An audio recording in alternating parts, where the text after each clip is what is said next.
Hello guys, അപ്പോൾ എല്ലാവർക്കും നമസ്കാരമുണ്ട്. നമ്മുടെ രാജ്യം POK തിരിച്ചു പിടിക്കാൻ പോകുന്നു. അതെ, നമ്മൾ 2030-നുള്ളിൽ 100% POK തിരിച്ചു പിടിച്ചിരിക്കും. ഇതിൻ്റെ പ്ലാൻ ഇന്ത്യ തുടങ്ങിയത് ഇന്നും ഇന്നലെയോ അല്ല, 4-5 വർഷങ്ങൾക്ക് മുന്നേ തന്നെയാണ്. അതിൻ്റെ ഘട്ടങ്ങളാണ് നമ്മൾ ഈ വീഡിയോയിൽ സംസാരിക്കാനും വിശകലനം ചെയ്യാനും പോകുന്നത്. നമുക്ക് നോക്കാം.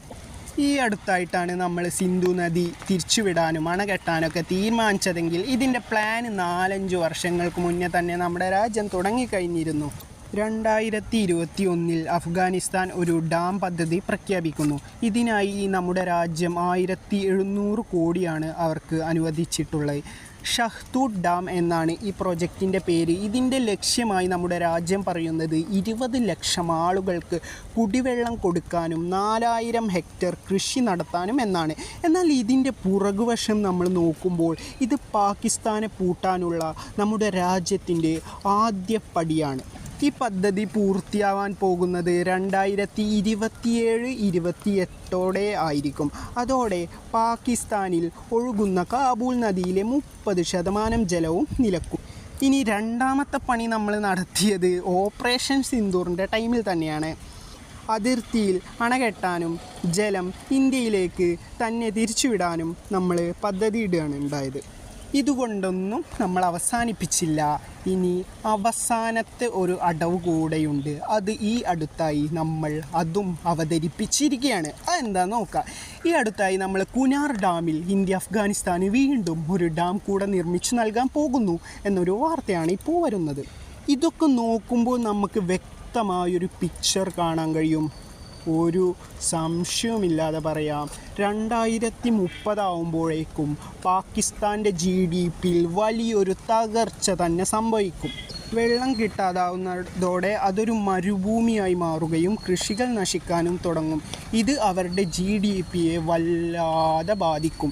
ഏകദേശം 10 മുതൽ 15% വരെ GDPയിൽ അവർക്ക് വളർച്ചാ നിരക്ക് കുറയുകയും വലിയൊരു ഇടിവ് സംഭവിക്കുകയും ചെയ്യും. അവരുടെ GDP കുറയുക തന്നെ ചെയ്യും.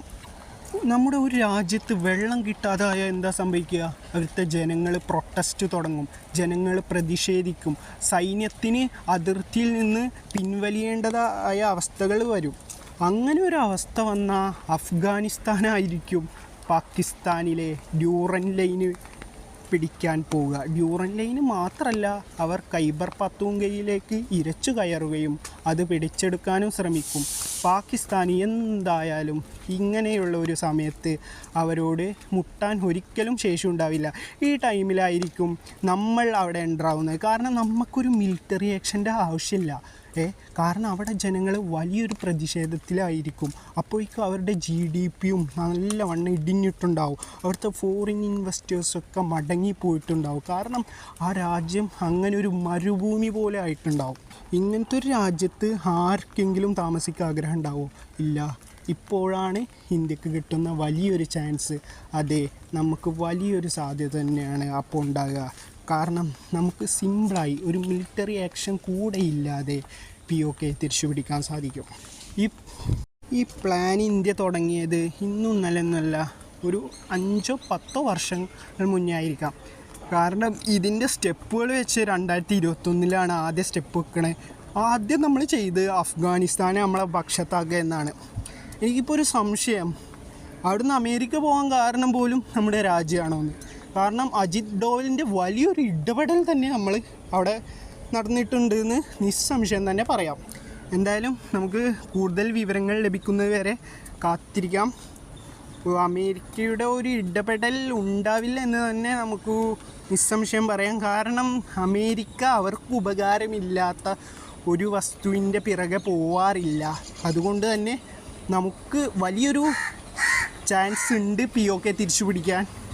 നമ്മളെന്തായാലും പിടിക്കുക തന്നെ ചെയ്യും. ജയ് ഹിന്ദ്.